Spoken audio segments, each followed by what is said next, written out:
العصور والقرون على رغم كل التضحيات الباذلة والتضحيات الجسيمة التي تم تقديمها في تلك الثورات، ولكنها ربما تمردت على نظام ما، ولكن كانت دائما تسعى إلى بناء دولة بديلة.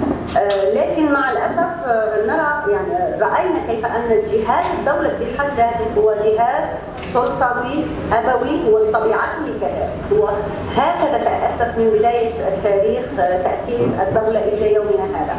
بالتالي استهداف بناء الدولة يعني الدوران في حلقة العقلية الذكورية مهما كانت النظرية التي ننشرها أو نتطلع إليها أو نؤمن بها أو نعتقد بها هي نظرية تقدمية، ولكن مجرد التطلع إلى بناء دولة أيا كان مسمى هذا الدولة هو يعتبر في النتيجة مصيدة لنقل تحجيم هذه الثورة ودمجها في النظام الأبوي السائد بهذا الشكل أو ذاك، وبالتالي تعود المرأة ما بعد الثورة ما بين قوسين إلى ما كانت عليه من قبل. هذه نقطة.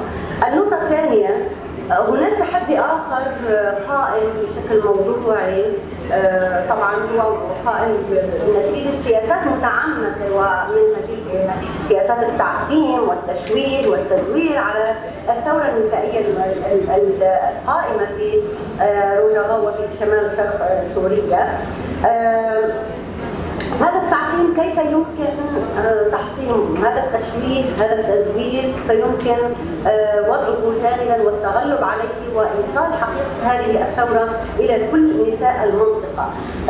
هذا أمر أيضا يجب دراسته علينا جميعا لمعرفة كيفية لنقل بناء جسور التواصل الفكري والتواصل التنظيمي في نفس الوقت. يعني هناك أهم تحدي ربما ضمن هذا النطاق هو النظر إلى هذه الثورة على أنها ثورة عسكرية، يعني المرأة الكردية مقاتلة شجاعة، ولكن ثورة المرأة في روجافا أو في شمال شرق سوريا هي ليست فقط ثورة عسكرية لمحاربة داعش، ليست كذلك. يعني حتى عندما حاربت داعش هي لم تكن فقط بالقتال العسكري في وجه داعش، هناك خلفية فكرية، هناك خلفية تنظيمية، هناك خلفية سياسية لهذا القتال، ولولا هذه الخلفيات أخرى.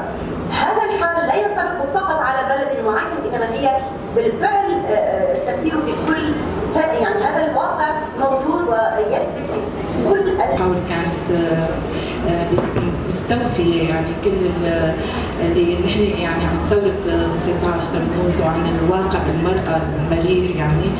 وكمان أحب أبارك كل النساء في شمال شرق سوريا بكافة المكونات بالذكرى ال 12 لثورة المرأة. طبعا بفضل هاي الثورة أصبح للمرأة مكان اجتماعية وسياسية واقتصادية وإدارية وعسكرية.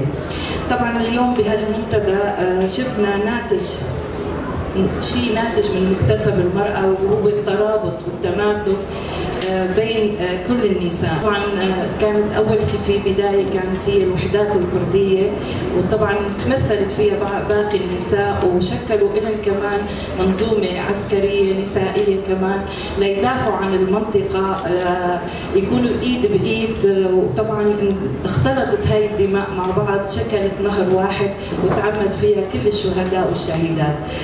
طبعا دورنا اليوم نحن انه لازم نتماسك ونكون بإرادة قوية ونستخدم كل الأساليب والأفكار اللي نستطيع فيها تطوير فكر المرأة لحتى نقدر نشكل منظومة نسائية متمثلة لكافة المكونات وتكون متكاتفة لا تحمي هالمكتسبات، ولتكون هالمنظمة مثال يحتذى فيها في جميع دول العالم.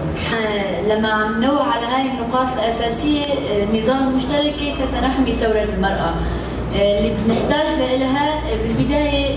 نحن لسه بإطار الثورة، فإذا لما عم نقول بالنضال المشترك سنحمي ثورة المرأة، فإذا نحن لساتنا بإطار الثورة. وثورة روجافا أثبتت وجودها لأنه المرأة بكافة الثورات وبكافة الانتفاضات اللي صارت كان لها وجود، فقط الوجود بحد ذاته ما بيكفي، بيحتاج لآلية تنظيمية. فإذا كان بجانب النضال والمقاومة آلية تنظيمية، ألا وهي المنجزات التي اكتسبناها. بالمحور الثالث تم التركيز على المؤسسات والمجالس التي تم تشكيلها.